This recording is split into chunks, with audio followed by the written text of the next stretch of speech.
I mean, I've been in the kingdom for close to a decade, and I've seen such an amazing transformation between when I first landed in the kingdom to when I'm landing in the airport now. I mean, just it is an incredible transformation, change, energy, and it feels like every time I'm here.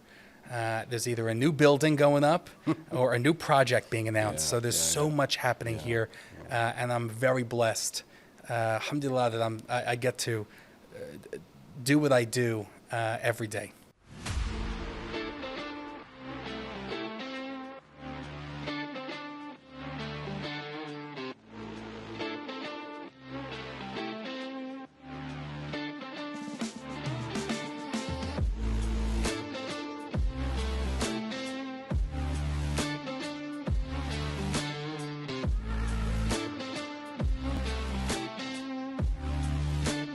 Hello, dear viewers, and welcome to Podcast Show. Our guest today is Ari Matityahu. He's solving sovereign problems in the GCC, entrepreneur advisor and speaker on the Middle East expansion, and also an advocate for impactful global investment. Ari, welcome, man. So happy to have you with us. Thank you so much. It's And thank such you an for joining honor. us. Really, it's such a pleasure. Big fan of the show. Appreciate you so much. And what a way also, I really appreciate you also, joining us, to be honest. And, we had a couple of texts, went through your LinkedIn, and it was like, wow, man, this guy's been all over the world. Done a lot of things, been in the kingdom for a while. That's right. Just way back. I'll leave it to you, man. Share with us, please. Well, again, thank you so much for having me. Every time I'm back in the kingdom, I always get this rush of energy. And I'm coming from New York, and you guys are. That means a lot coming from New York. When he says I got energy coming from New York, that means a lot, right? Oh, you guys are on par with New York energy. But it's so good to be here. But you're correct. I mean, I've been in the kingdom for close to a decade, and I've seen such an amazing transformation between when I first landed in the kingdom to when I'm landing in the airport now. I mean, just it is an incredible transformation, change, energy, and it feels like every time I'm here, there's either a new building going up or a new project being announced. So there's so much happening here, and I'm very blessed. Alhamdulillah that I get to do what I do every day. Appreciate you, Ari. Thanks a lot, man. So, when is the first time you came to Saudi Arabia? It was definitely before Vision2030 was announced, and before the Crown Prince came into power. So it's been a long time, and I've seen the transformation. So you've seen everything. So now you can tell the difference easily. Oh, absolutely. Absolutely. Wow. I remember flying into to Riyadh. Everyone has always been very wonderful and warm and inviting, right? When we talk about that Saudi hospitality, that has always been there, but it's been localized. It was just just kind of within the four walls of Riyadh, of the kingdom. Today, that hospitality has crossed borders. It has crossed beyond the GCC into America, Latin America, Europe, the Far East. So there has been so much change, positive change, and globalization happening in this kingdom since the first time I've been here. Can I ask the date? Like which year? Was it like before? Was it in the 2010s or like? No. It was I think in the 17. Okay. So it was before. It was definitely before women were driving and movie theaters were open. Okay. Yeah, that's awesome. So. Before I go into details, there's so much things in my mind that I would love to ask you. So you're a lot of things, right? Besides entrepreneur, solve problem, GCC, and etc. you from New York, the U.S. That's right. Obviously, you got family, right? That's right. 3 wonderful kids. May God bless them. Thank you. And so, how did you hear about Saudi Arabia? And It's a great. You're a it's, man, New York. It's a great You're question. chilling. Wall Street, life is good. What happened? I mean, it's funny. I wish I started out on Wall Street like every good New Yorker, but Like every good no. New Yorker. It's funny. I had such a different background. I mean, I actually thought I was going to be a teacher. I wanted to be a teacher. I wanted to kind of help the next generation learn and grow. And I had that. My mom was a teacher, and I come from a long line of teachers. So I always wanted to actually give back. And I wanted to be in the classroom. Really was a passion of mine. Wow. So I actually went to school thinking that I was going to be an educator. Okay. And it's funny. I take a look at the paycheck that teachers get. And one look at the paycheck, I was like, "Oh man, I don't think I can do this." In New York, it's gonna in be New tough. York City at the time, newly married, and I was like, "No, not happening." And then I pivoted to being an entrepreneur. I was like, I'm going to go into business. I have all these great ideas. I switched my degree to entrepreneurship and business. Wow. Which, by the way, today I think I've learned everything. Not everything. I'm still learning, but I've learned most of my career has been through the school of hard knocks, through the school of life.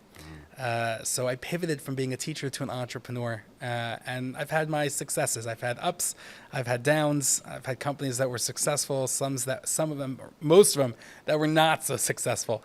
But as an entrepreneur, you constantly you constantly get back up, dust yourself off, and you just try again or try a different approach. And I started, after one of my companies finished, I moved on. I joined a real estate company in New York, and it was a global real estate company, global real estate brand. And one day the CEO said, "Hey, called me and my partner up at the time in the company, and he's like, you guys have a one-way plane ticket to Saudi Arabia." We both look at each other and we're like, Saudi Arabia? I said, what are you talking about? Saudi? You can't go to Saudi. They don't want us to go to Saudi. What are you talking about? He says, no, we got to be there. It's the next frontier. It's the next place. He's like, you might not see it now, but it's the next place. We got to be. My partner and I looked at each other. We're like, well, if we got to go, we got to go. And I remember calling my wife up as I was in the cab home, because our boss said, you got a few minutes to pack. Your plane's leaving. I remember calling my wife on the phone, and I said, honey, I'm not going to be home for dinner. I'm going to Saudi Arabia. And she was like, what? Did I hear that correctly? Yeah. She's like, when are you coming back? And I said, I don't know. We're on a one-way trip, one-way ticket. I'll be back. I'll be back soon, I guess. Yeah. And I remember that flight from JFK to Riyadh, and I didn't sleep 1 minute on that plane. I was so wired. Did you have like any kind of knowledge about Riyadh, Saudi Arabia, or was it like what you hear on the media or on the news and the image that sometimes the Western that's spot on. portray? And it was all about media at the time, newspapers, movies, like the stigma that came with Saudi, especially as a New Yorker. It didn't help me at all relax on that plane. And I remember the flight was, I think 13 plus hours. 13 hours. Did not sleep one wink, 1 minute. But I remember as clear as it was yesterday. I remember landing, and I remember being greeted by one of our partners, or one of our investor partners, on the tarmac. And I remember he looks at me and had a sign with my name on it. And he looks at me and he embraces me and he says, "Marhaba, Ari, welcome," and gives me a hug. And I remember just kind of like melting. All my fear or my stress or my uncertainty, the anxiety of coming into a country that you have no idea about, melt away. And ever since then, that level of openness, that warmth, has carried me every time I come back to the kingdom. That is awesome, man. That is awesome. I mean, I'm just imagining, how it began, and then when you landed, the different, that anxiety left. You're like, oh, okay, they're people, they're cool, they're They were welcoming. Yeah. And then, as we spent, the days and the weeks that we were there, we started learning about what their goals are, what their visions are. This is before I even heard about Vision 2030. Okay. But learning about, the different areas, learning your location, learning about your people, learning about the culture. All of that was happening within the first few weeks that we were there. And again, like, I couldn't go back. We had a mission. We had to bring that brand, bring that company to the Middle East. And eventually, fast forward, we did, and it was an incredible ride, an incredible journey. And after that, that's it. You're back here, back out. You go back and come, and then. So it's funny, What happens? after it took a few years to get the brand up and running, get our company situated and settled. At the time, we were meeting with different stakeholders throughout the kingdom. But at a certain point in about 2019, 2018, or 2020, I stepped away from the company. Okay. But I had a decision to make. Yeah.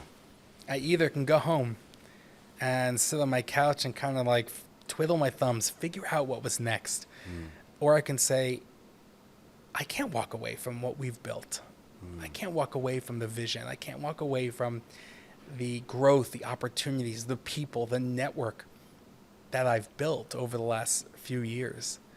So I remember I was sitting in the airport, in the Riyadh airport, about to board a flight home, and I called my wife up, and I said, babe, I'm coming home, don't worry, but I think we need to double down on what we've built here, triple down on what has yet to been realized. And she says, hey, I support you. You got it. And I was like, well, we got this. Let's go. So I came home for a few weeks, then turned right back around and came back to Riyadh. And since then, we've, I created a company called Wafa. Wafa. Loyalty, trust. Okay, trust. Loyalty, trust, here in the kingdom. Nice. And that company today has helped the kingdom realize real FDI into the kingdom. We create our own projects. We bring businesses into the region. We really are an extension. We are that arm from Ministry of Investment, from all the other ministries for the government. We love the vision and the tangible actions that are happening here so much that we, on our own accord, it's our own vision. We're a supportive function to Vision 2030. I can see that. Me and you were talking actually a lot before even we sat down here. You said, Waleed, Vision 2030, I'm so invested in it.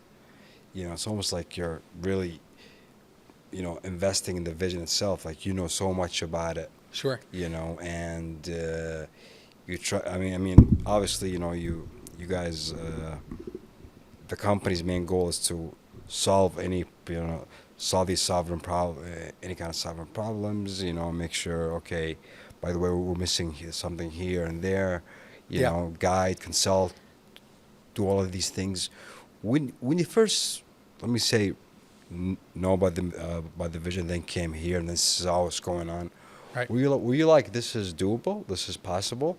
And then I want to go to Wafa. How did Wafa come up?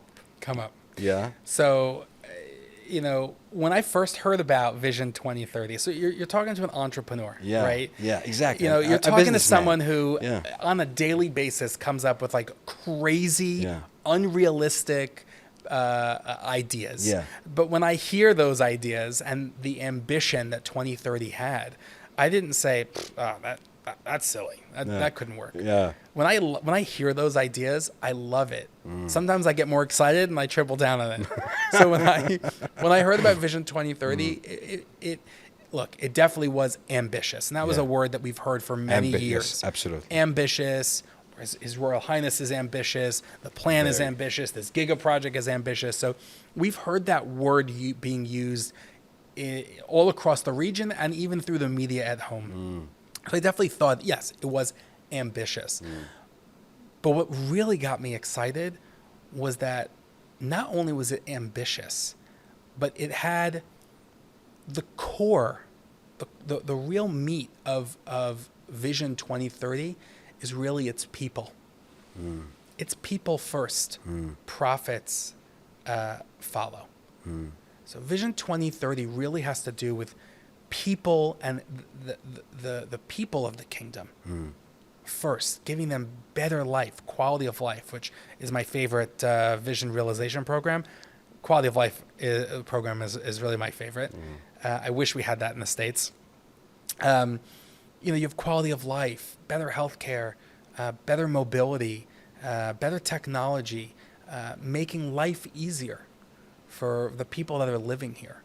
To me, that was the most exciting pillar or core pillar of Vision 2030. So I said to myself, look, I totally subscribe to. And it was a time that when the world needed an ambitious project, right? Countries were actually saying, let's put ourselves first. Right? Let's put our countries first. And for a long time, Saudi hasn't had that opportunity to put themselves first. So as a global business guy, I'm looking at Saudi as an opportunity, and I'm seeing, wait, hold on. They just started the car. They just started the engine. Is anyone else seeing this? Is anyone else hearing the revving that's happening right now? Like, anyone else see this? And they just started the car. They're putting it into drive, and they're about to floor it. And we can either jump in before it gets too fast, or we can just watch the dust hit us in the face. So when we see Vision 2030, that's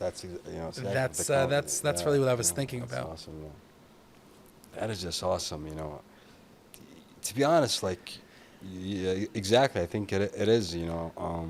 Sometimes we see it as building, as expanding, as you said, as opening up, but it is actually to make a better quality of life in the region. And the Crown Prince said that his one of his main goals is, of course, people, and this is the real treasury. He said the real treasure or the real wealth of Saudi Arabia is its people, but he also said. It's, I think, doing an interview with Fox, if I'm not mistaken. It was with Fox. I think it was last year, something where he said, this is going to be one of the most exceptional transformer of in the history. You can be part of it, or you can watch. That's right. And how you expressed it, I think it was awesome. I'm gonna take that. This is definitely gonna be. The teaser or something. This was awesome. This was awesome. I will say that over the years, as I've gotten to learn more about Vision 2030 and the different sectors that it's covering and the 12 or 13 different vision realization programs, and everyone has their part to do in this. In realizing this vision, in getting us to that starting point. But what a lot of people don't understand is 2030 is not the end goal. Exactly. It's not.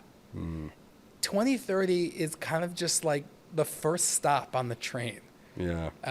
And it took a long time to get there, but it's just the first stop. Exactly. There is so much more that's going to happen.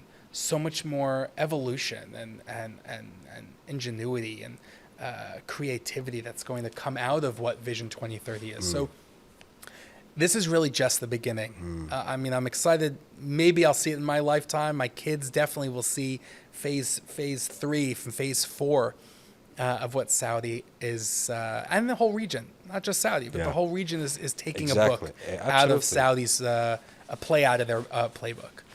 I concur. I concur 1,000%. Do you like, is the speed that we're going in now, is it still time for people who want to come here, say, invest or Sure. whatever? There's still. It's a great question. Yeah. The answer is yes. I mean, I think that. Like a stock, is it too high? Is it too high? Yeah, is it too high? Well, look, that's to answer that. Do you believe it can go even higher? Yes. Right. Yes. Look, for those people who think like Saudi's kind of at the bursting point, maybe it's not the right time for you. Do I think can anyone come in now? The answer is yes. There are still 13 different sectors. Maybe the oil and gas sector is not a sector where everyone can get into, which is still a majority and a priority sector. Although even today, if you look at the percentage breakdown of Saudi GDP, I mean, oil and gas is under the 50% mark.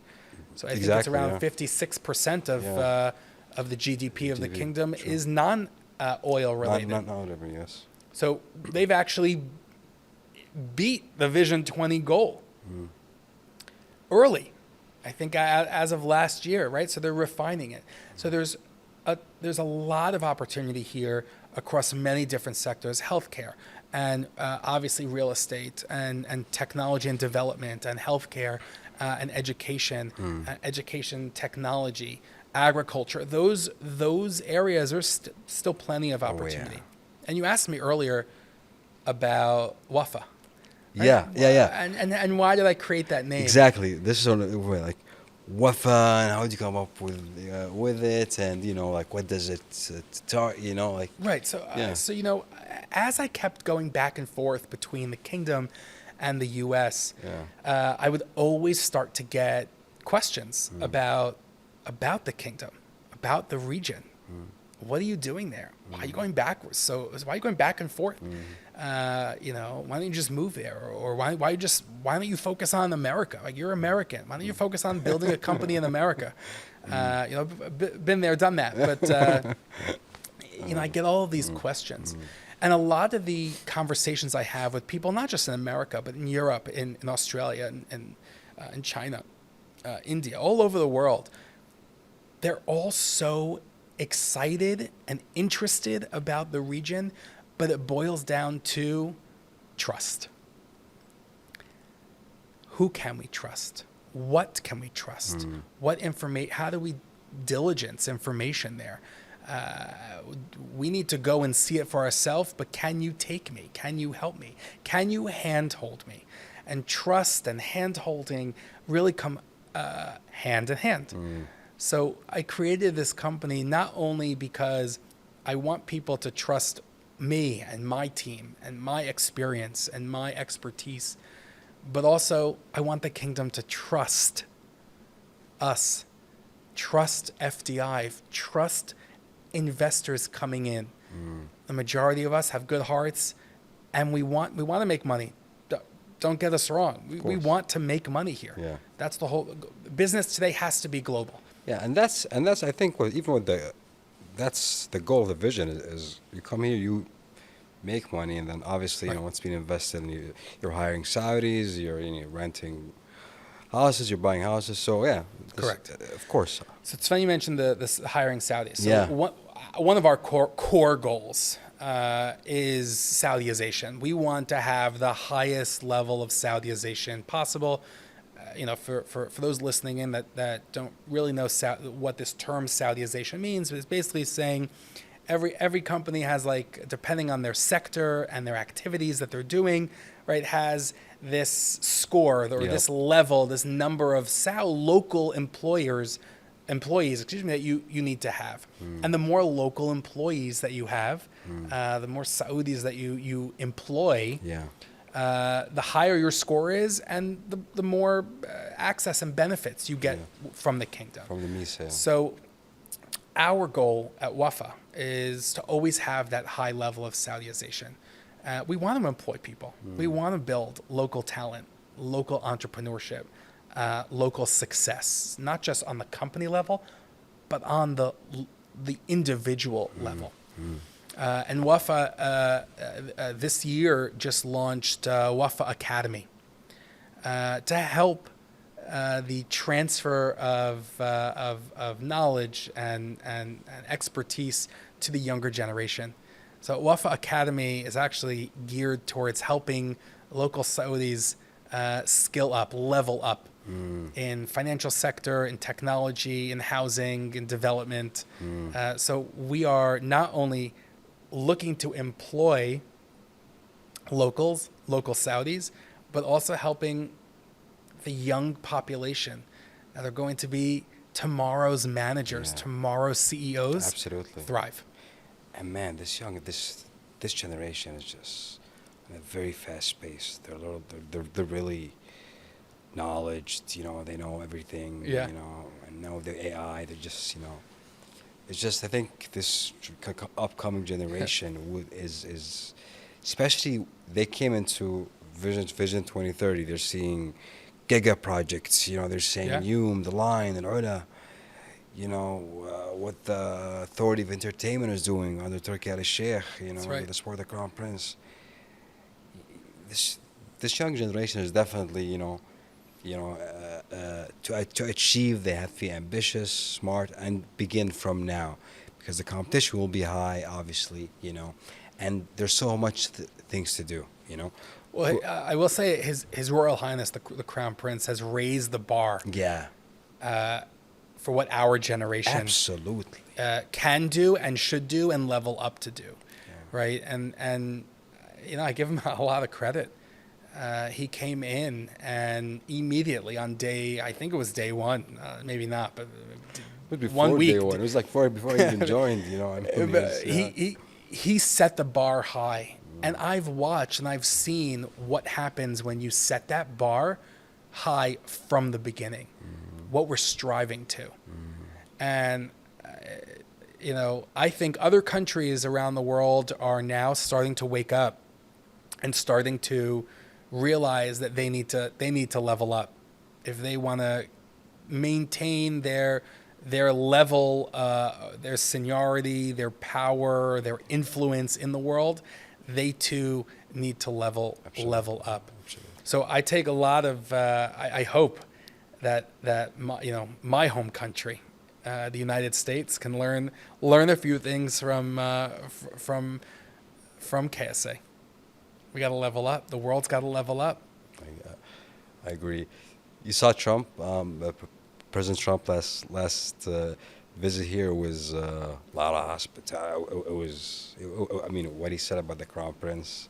That's right. As well too. I think he commended him a lot, and it was different. I never see President Trump say "I like you a lot." So he, and he's not just a politician. He was a great successful businessman too, right? Correct.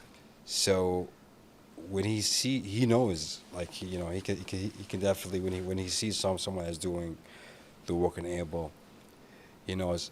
But did you see it from the States, or what was your view on it? Yeah, I was incredibly impressed. The Saudi-U.S. summit, they had a Saudi-U.S. summit also on the side. Yeah, I was incredibly impressed with not only how the U.S. showed up here, but how Saudi received the U.S.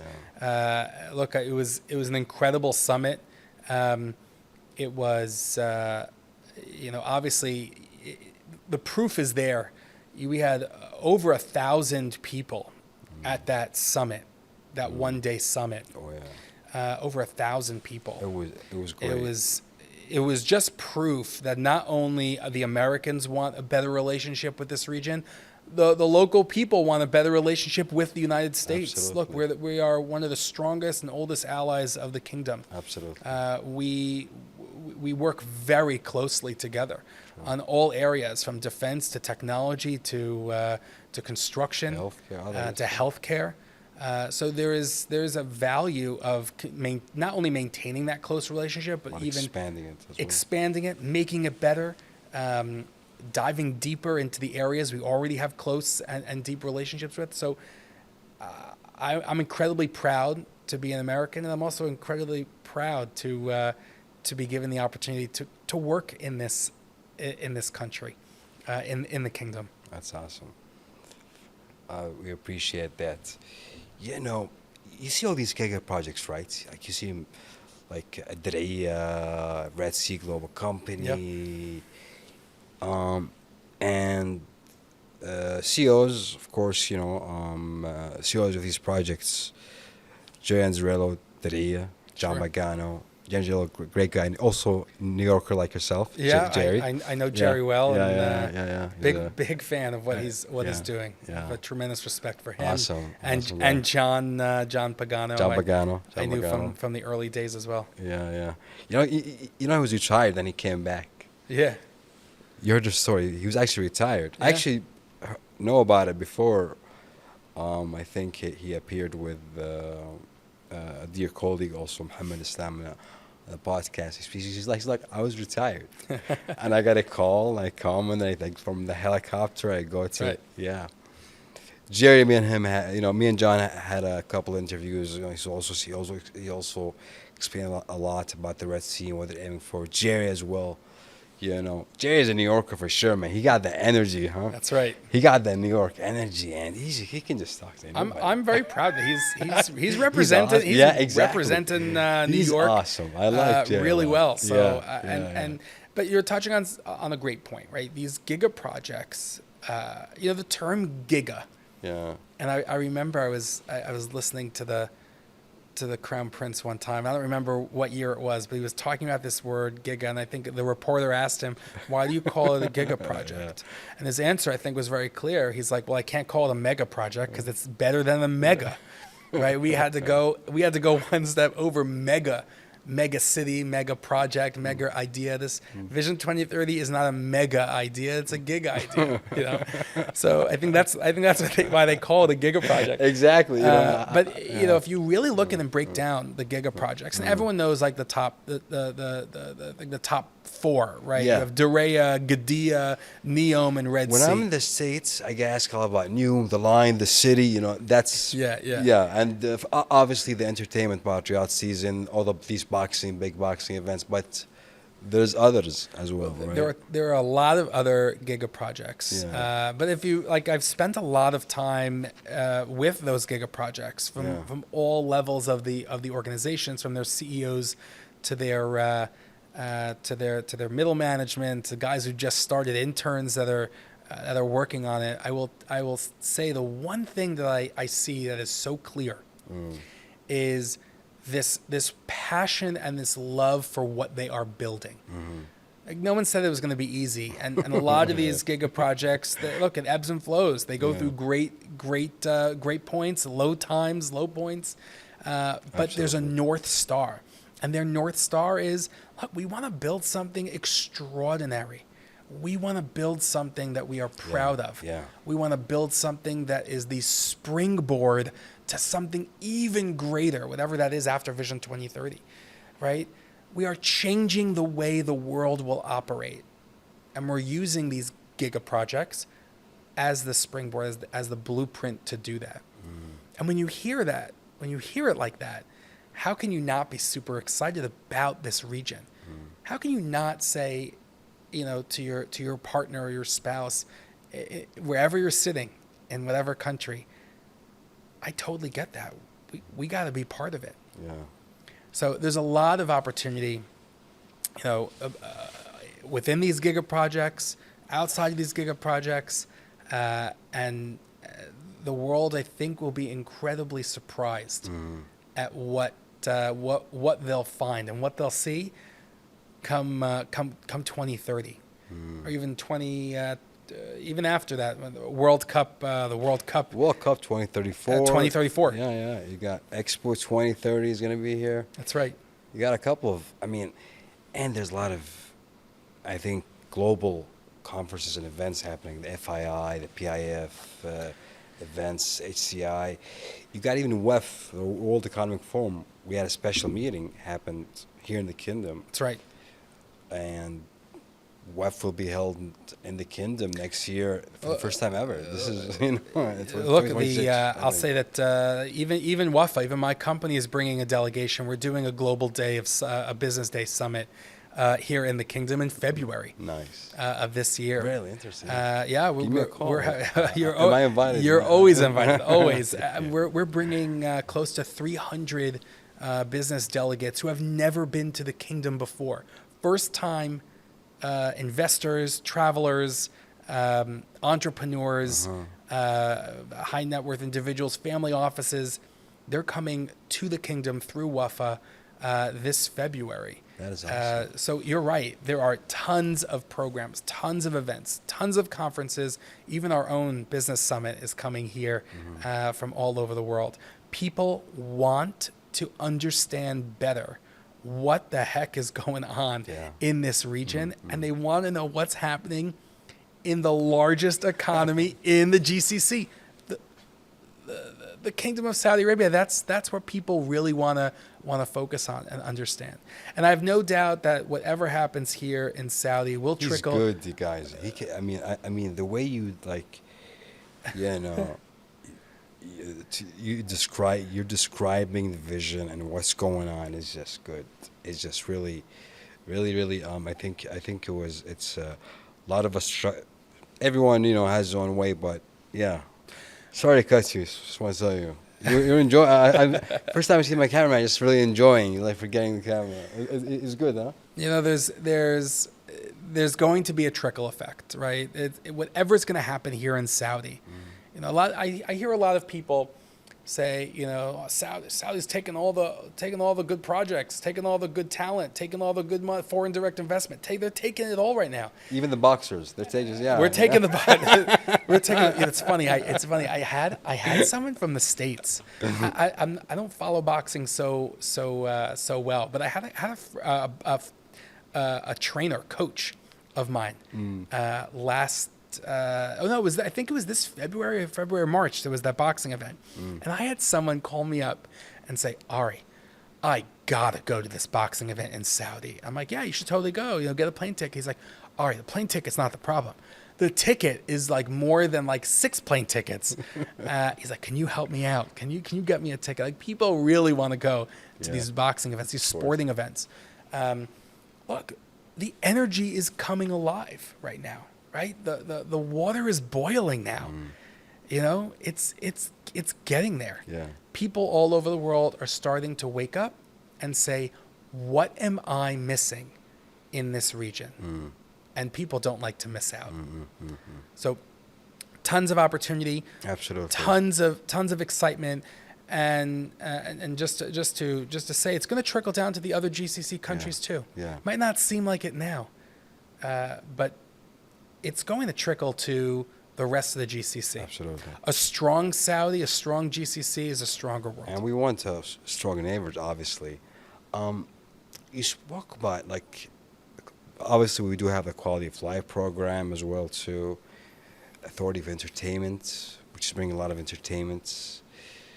When you're sitting, seeing, Cristiano Ronaldo here, even the sports sector, right? You're taking the players from Europe, and then you go and you see these events, right? You see Conor McGregor, and a UFC superstar here. Dana White now is also, one of the companies that PIF acquired, which is Ring. That's right. Yeah, and is also now the CEO. CEO Dana of it. White's wrestling. Dana White, he's the president CEO of UFC. Yeah. And now he's also with Turkey Al Sheikh in Ring Magazine, and they have the Canelo Alvarez and Crawford fight in Vegas in a couple of days. Turkey Al Sheikh is there. When you see all of this under, of course, Riyadh season, right? So it's marketing for Riyadh season. Is this from your perspective a smart way to say, hey, Saudi Arabia, look at us, we're doing this, we're here to market or to tell to the world what we're doing. And as you said, you didn't use the word good or extraordinary. They're not just doing great thing, but they're doing the extraordinary.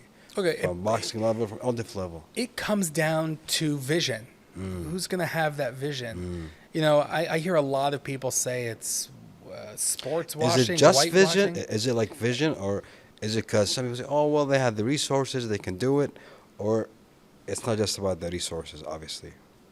But again, having resources means that you can use it for your end goal. What's our North Star? What's Saudi's North Star, right? It all comes down to the people. Remember, that's the meat of Vision 2030. It's not just having an amazing... Like they have money, they can do these things. Look, it's not about just the money. I mean, like when I see like someone be like, Yeah. yeah, man, they have money, man. They can definitely get Ronaldo to play there. And yeah, of course they can build the line. Of course they can do that. When by you the hear way, that, what do you say? Like, what comes to your mind? First of all, my go-to line is two things can be true at the same time. Yeah. Like they can have money and they can use their money in whatever way they want. Yeah. Look, I'm watching how it unfolds, and I'm meeting with the government entities, semi-government government entities that are doing these big programs. I look at it as these are the resources that they have, but it all comes back to the people, right? Quality of life, better entertainment, good entertainment. Remember, Saudi is still a religious and Absolutely. and highly cultural place, country, right? I think that's one of the beautiful aspects of what we're building. It's we are modernizing, right? There's modernity to what we're doing. We're going beyond our comfortable limits. We are expanding into areas we've never historically expanded into, but we are never going to give up on our cultural beliefs. And there's a line we don't cross. But this good fun, good clean fun. The identity is still there. So when we go into live golf, right, which I think is great, and I actually think it's amazing. I think what His Excellency Yasser Al Rumayyan is doing is fantastic. You're going into now tennis. You're going into you guys call football, I call it soccer, right? When you're going into soccer and what they're doing, we should have American football here. Huh? It'd be fun too.